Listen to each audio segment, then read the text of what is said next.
অবশেষে ছন্দে ফিরল ইন্টার মায়ামি। লিওনেল মেসি ও লুইস সুয়ারেজ দুই কিংবদন্তির জোড়া গোলের জাদুতে দুর্বল মন্ট্রিয়ালকে ৪-২ ব্যবধানে হারিয়ে মেজর লিগ সকারে হারানো আত্মবিশ্বাস খুঁজে পেল হেরন্সরা।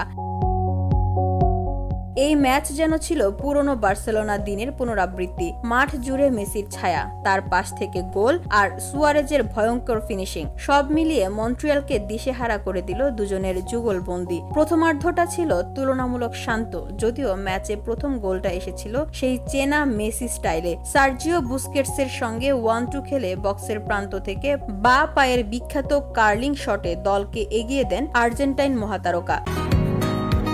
বসুন্ধরা, উত্তরা, বনশ্রী, কুড়িল ও বাড্ডা সহ রাজধানীর বিভিন্ন স্থানে অভিজাত ও অত্যাধুনিক মানের ফ্ল্যাট কেনার এক নির্ভরযোগ্য প্রতিষ্ঠান প্লেজেন্ট প্রপার্টিজ লিমিটেড। তাই আপনার স্বপ্নের আবাসনের জন্য আজই যোগাযোগ করুন। Pleasant properties limited, where destiny matches eventually।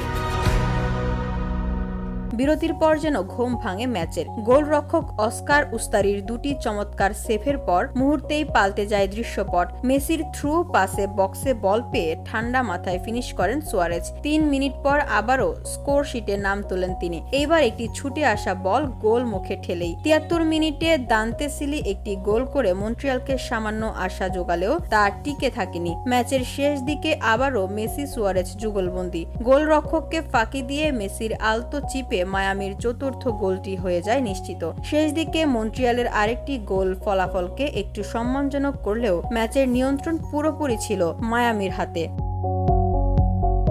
VOD Bangla news desk.